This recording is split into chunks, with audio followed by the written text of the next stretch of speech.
Welcome back to Sonic 3D Blast, Part 9. We are in the 6th level, the Gadget Zone. Is that why I think it's Mad Gear Zone? Oh, there are Metal Gears around here somewhere. There are no nuclear devices, but there are plenty of fans and exhaust, all kinds of electrical shit that requires you to be in outer space. Well, Sonic does tend to end his games in outer space, so... He does tend to end his games in outer space. Why do you think this is, Gerda? Because space is usually the final physical challenge for humans to overcome before they start taking on the galaxies. That is a really neat explanation. Like, it's the final frontier. Ow! No, Flickies, come back! Just watch out for the electricity. Outer space tends to do that. Oh god damn it! The Flickies are all over the electrical field. So yes, if you use the level select glitch to skip the 5th boss, as I have done many times, this is the first zone you'll find. It is easily way more enjoyable than doing the game up to this point, because you will have to suffer the consequences of your actions.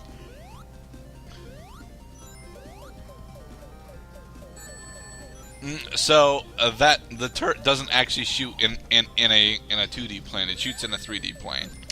Yeah, because after its projectiles are affected by gravity, so they start to fall right after the shot. Okay. I like these auto sections. I wish they used those, like, more often.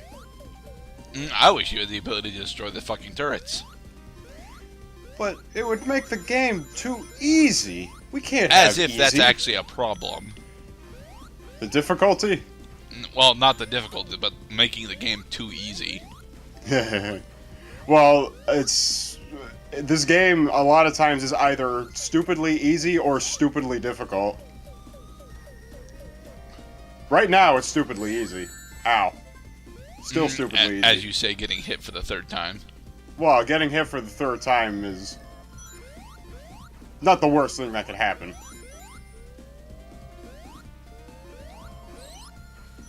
Losing the Flickies probably ranks up as one of the worst things that can happen. So what has been new in the world of Cloud? Well, what's new in the world of Cloud? I was just reading something more interesting in our next installment of Bible Talk with Cloud. Apparently, in the days of old, when people were dealing with like a drought or a pestilence or some kind of disaster that could be attributed to divine powers, they would consult a prophet who would tell them how long it was going to last. Yeah, but that's something that most people already knew. But I didn't know that. Oh. I mean, there's like generally accepted wisdom among the people, and then there's the people who they call quote unquote experts, who basically consult the divines like oracles. Whereas now we consult science. Science! Science has failed our world!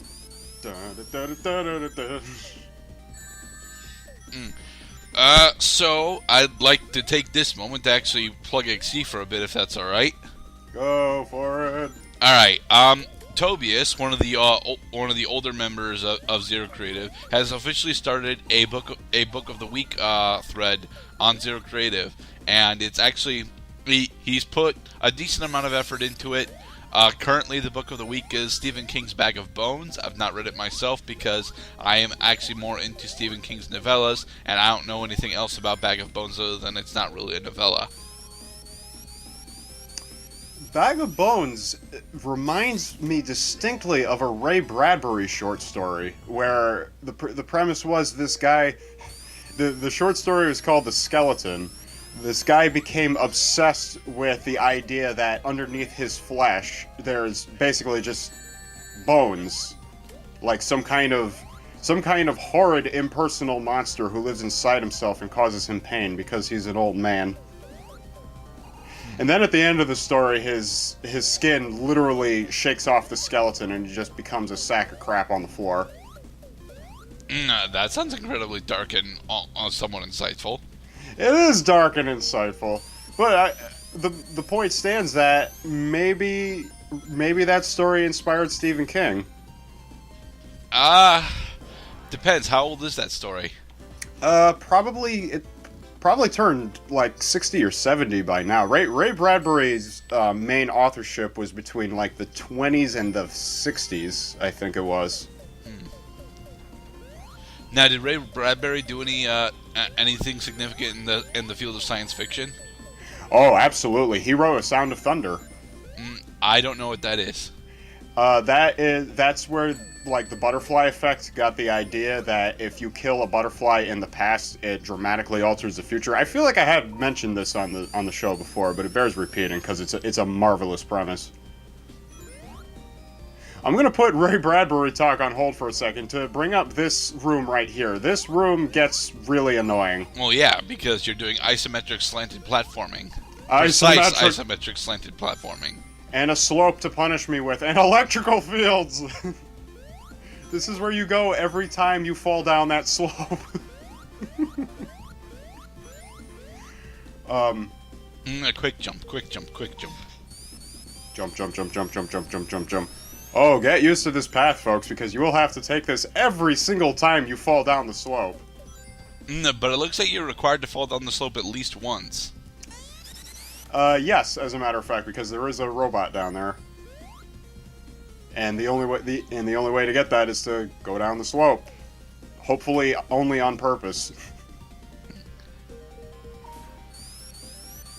Going back to Ray Bradbury talk, he wrote A Sound of Thunder. He wrote, I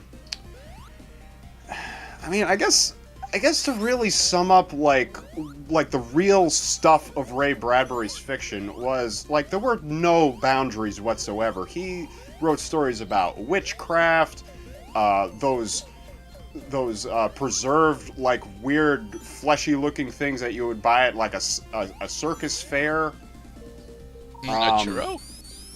No, it was more actually it's now that I realize it, the short story The Jar that I'm thinking of never explicitly defined what the thing was in the jar. Oh, so I guess it was like either pig's feet or an elephant ear. Or maybe a pig's foot with an elephant ear attached to it. Oh. Like the whole idea of that story was it was a lot of like small town like bumblefolk who they would sit around like telling the same stories over and over and over again, and every time somebody brought up the jar, it was always something different. The birds can take the slope. Yes. Not only can the birds take the slope, they can take the gateway out of the slope area. And the jump cut that brings us back to before the gate area. That is terrible. That is absolutely terrible. Why aren't the birds locked to their area? Because Sonic 3D Blast. That is a terrible reason, and you know it. I do appreciate that the Flickies aren't confined there. The Flickies are about as free as Sonic are, honestly. Yeah, and that's actually a problem. It makes recollecting them a huge gamble. It would definitely test your powers of deductive reasoning to work out exactly where they went. That was almost as awkward a jump cut as I usually do. Well, it's abrupt because you guys already know what happens. Yay! I can finally reach the octopus. So, do you actually get enough rings in this stage to get an extra life? Maybe. I do have 82, 83, and there's 6 more rings right there. So if I collect all of those and get 8 more rings, then I get a new life. But they're on the electricity, of course. Except I figured out that you could just spin dash across and not get hurt. Yeah, because the electricity does have a slight delay on it. Yeah. I do like the idea that Sonic 3D Blast is kind of like it's like an exaggerated game of golf where you have to set up the shot and then execute. For the spin dash, I suppose, but nothing else really. Not nearly as much as say the one Kirby pinball game. Yeah, that was Oh God, I can't. Are you talking about Kirby's Dream Course? Yeah, Kirby's Dream Course. Oh, that game looks like so much fun. I watched Game Grumps play that one. It was I hilarious. consider that to be far more golf than this. No, this is Sonic easily would have thrown all 6 of his clubs by now. Wait, are you only actually allowed to carry 6 clubs with you? No. You could carry as many clubs. Actually, it's funny you mention that. I don't know if there is a limit. I would imagine you can carry as many clubs as your one golf bag can carry. You don't. I mean, unless you want to be extravagant and bring extra caddies or a golf cart.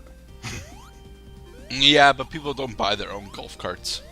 I mean, let's see. I think that there's the sand wedge, the pitching wedge, the something wedge, Wood. the irons 1 through 9. There may even be like a 0 or a 10 iron, and there's maybe 5 woods and a driver. So overall, you'd probably be bringing no more than 20 clubs with you at a time. That is if you really, really need that many clubs. Have you ever golfed, Gerda? Nope, golfing is boring. Golfing is boring. Golfing also is very frustrating.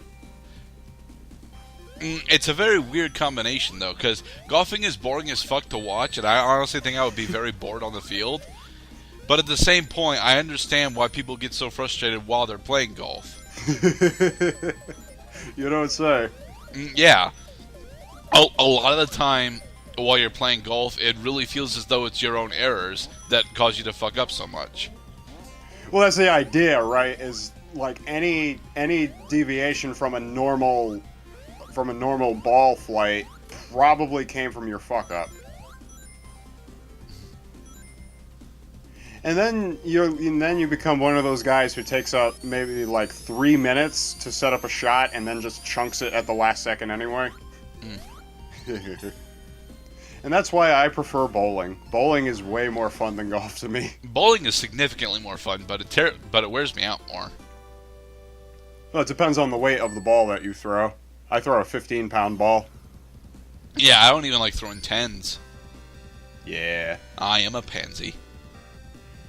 This is the boss of Gene Gadget. It is Dr. Robotnik and his ultra-evil conveyor belt of doom. So this is the egg conveyor belt. Woo! Ow! The egg conveyor belt has missiles on it.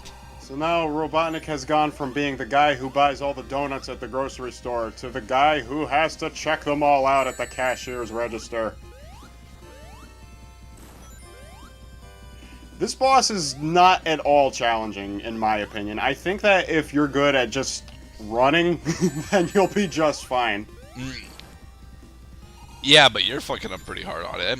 Yeah, it's the only thing is that these obstacles on the conveyor belt and the rings that you have to basically go back to the end of the course to get, they're going to slow you down. And if you miss the attack of opportunity on Robotnik, then you got to wait for him to come down again. So does he have to be all the way down before you can actually attack him? Because I noticed that when you're going at him a tad earlier than that, you keep getting hit by his body. It appears, yeah, either he has invincibility frames or Sonic just plain misses him unless he's all the way down.